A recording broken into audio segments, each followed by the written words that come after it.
जय श्रीराम. गेले 131 दिवस आपण श्री ब्रह्मचैतन्य गोंदिवलेकर महाराज यांच्या प्रवचनांच्या पुस्तकाचं वाचन करतोय आणि आजचा हा 132वा दिवस. ब्रह्मचैतन्य गोंदिवलेकर महाराज हे गोंदवले, सातारा, महाराष्ट्रातील थोर संत, ज्यांनी आयुष्यभर श्रीरामाच्या नामाचा जप केला आणि लोकांना श्रीरामाच्या जीवनाची महती साध्या सोप्या भाषेत सांगितली. त्यांनी ह्या 365 दिवसांच्या म्हणजे पूर्ण वर्षभरासाठी जे प्रवचनाचं पुस्तक आहे, त्या प्रत्येक पानावरती म्हणजे एका दिवसाकरता एक पान जे वाचत असताना 3-4 मिनिटं लागतात आणि स्लो असाल तर 5-6 मिनिटं लागतील. त्यात त्यांनी नामाचं महात्म्य सांगितलेलं आहे. नाम कोणी घ्यावं, कधी घ्यावं, कुठे घ्यावं, कसं घ्यावं, का घ्यावं, या नामस्मरणाचे काय फायदे आहेत, हेच त्यांनी या प्रवचन पुस्तकात आपल्याला शेअर केलेलं आहे. संत कसे ओळखावेत? संत तिथे आपण त्या संतांजवळ गेल्यावरती खऱ्या संतांची गोष्ट करतो. त्यांच्याकडे गेल्यावरती आपण कसं वागावं, कसं बोलावं आणि काय करावं आणि काय करू नये या सगळ्या गोष्टी त्यांनी अगदी छान उदाहरणांसहित या प्रवचन पुस्तकात आपल्याला शेअर केलेलं आहे. तर आजचा आहे 132वा जो दिवस आहे, त्याचं आपण वाचन करतो आणि त्याचं शीर्षक आहे, थोडे वाचावे पण कृतीत आणा. खूप महत्वाची लाईन आहे. खूप समजून घ्यावे, ज्ञान संपादन करावे, असं पुष्कळ लोकांना हव्यास असतो आणि त्याच्याशिवाय त्यांना चैन पडत नाही. म्हणजे खूप प्रकारच्या गोष्टी आपल्याला माहिती असाव्यात आणि ते जर नसेल तर माणूस बेचैन होतो. हे एक प्रकारचे व्यसनच आहे. अफू खाणाऱ्याला कैफ आल्याशिवाय चैन पडत नाही. थोडी अफू पचनी पडली की कैफ येत नाही. म्हणून तो आणखीन अफू कैफ येईपर्यंत खातो. म्हणजे झिंग येईपर्यंत आपल्याला त्याची अ, त्याचं जे नशा आहे, ते नशा येईपर्यंत माणूस त्या गोष्टी करत असतो.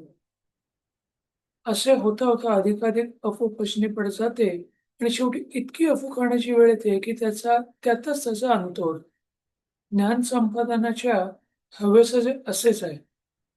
म्हणून थोडेच वाचून समजून घ्यावे आणि ते कृतीत आणावे. म्हणजे सगळ्यात महत्त्वाची गोष्ट म्हणजे आपण किती वाचतो त्याच्यापेक्षा आपण त्यातलं किती समजून घेतो आणि त्याच्यावरती किती ॲक्शन घेतो म्हणजे किती कामं करतो, हेच महाराजांनी सांगितलं ते सगळ्यात महत्त्वाचं आहे. नाहीतर जन्मभर ज्ञान संपादन करण्यात वेळ जातो आणि कृती न झाल्या कारणाने पदरात काहीच पडत नाही. मनुष्याला पोटभर खायला ते जेवायला 20-25 मिनिटं पुरेशी होतात. पण जेवलेल्या अन्नाचं पचन होण्यासाठी 5-6 तास लागतात. म्हणजे काही-काही लोकांना तर 10-12 तास पण जातात. तुम्ही कोणत्या वेळी आणि काय जेवण करता त्याच्यावरती पण अवलंबून आहे. मनुष्य एकसारखा जर खात जर राहिला, तर त्याला अजीर्ण होऊन तब्येत बिघडेल. हे एकदम उत्तम उदाहरण दिलेलं आहे, की आपण सतत खाणं आपल्या शरीरासाठी गरजेचं आहे. तर फक्त खातच राहिलं नाही. आपलं शरीर चांगलं राहील का? ते खाल्ल्यानंतर ते पचन पण त्याचं झालं पाहिजे. ते जर अजीर्ण झालं, तर आपलं शरीर खराब होऊ शकतं. म्हणून नुसतेच वाचितच बसू नये, थोडेसे वाचावे, पण ते कृतीत आणण्याचा प्रयत्न करावा. नुसतं वाचनाने किंवा विषय समजून घेण्याने प्रगती होत नसून, ते कृतीत आणण्याने प्रगती होते. म्हणून केवळ समजून घेण्यापेक्षा ते कृतीत आणण्यावरती भर पडावा.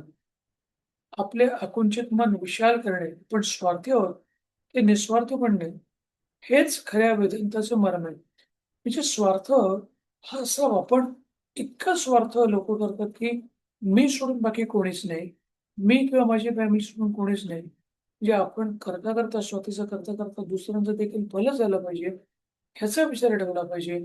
म्हणजे स्वार्थाच्या पलीकडे जाऊन जेव्हा आपण निस्वार्थी बनतो, आपलं मन जेव्हा आपण मोठं ठेवतो, तेव्हाच आपली प्रगती होते आणि हेच खरं जीवनाचं मर्म आहे.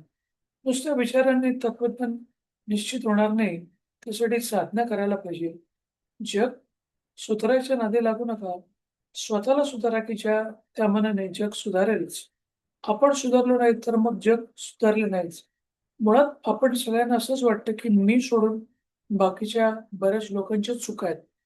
बऱ्याच अंशी आपल्याला हे खरं पटतं, हे पटतं देखील आणि बरीचशी लोकं तेच सांगतात. पण लोकांना बदलण्यापेक्षा आपल्या स्वतःला बदलणं हे सगळ्यात सोपं काम आहे आणि तेच जास्त महत्वाचं आहे. वस्तू ही सुखाचे साधन असून आपण ब्रह्माने तिलाच सुखरूप मानतो. याचा परिणाम असा होतो, की वस्तूच्या साहाय्याने सुख मिळवण्याचा प्रयत्न करण्याऐवजी आपण वस्तूच जास्त जास्त मिळवण्याच्या मागे लागतो आणि शेवटी दुःखी बनतो. म्हणजे मला घर पाहिजे, दार जे घर, पैसा, अडका, जमीन, जुमला, गाडी, बंगला सगळ्या गोष्टी आपण त्याच्या फक्त मागेच लागतो. त्याचा उपभोग आपण घेत नाही. कर्माला सुरुवात करताना फळ मिळते किंवा नाही म्हणून काळजी आणि दुःख होते. कर्म करीत असताना फळाकडे चिंता लागल्याने कर्माचे कष्ट होतात म्हणून दुःख होते. कर्म संपवून फळ मिळाले नाही तर दुःख होते आणि फळ मिळालेच तर त्यातून नवीन आशा उत्पन्न होऊन फळ मिळाल्याचा आनंद ते मारून टाकतात म्हणून दुःख होते. सारांश आतापासून इथपर्यंत दुःखच पदरात पडते. यासाठी फळाची अपेक्षा सोडून कर्म करून लागले, की कर्म करत असतानाच मनाला आनंद ते समाधान प्राप्त होते.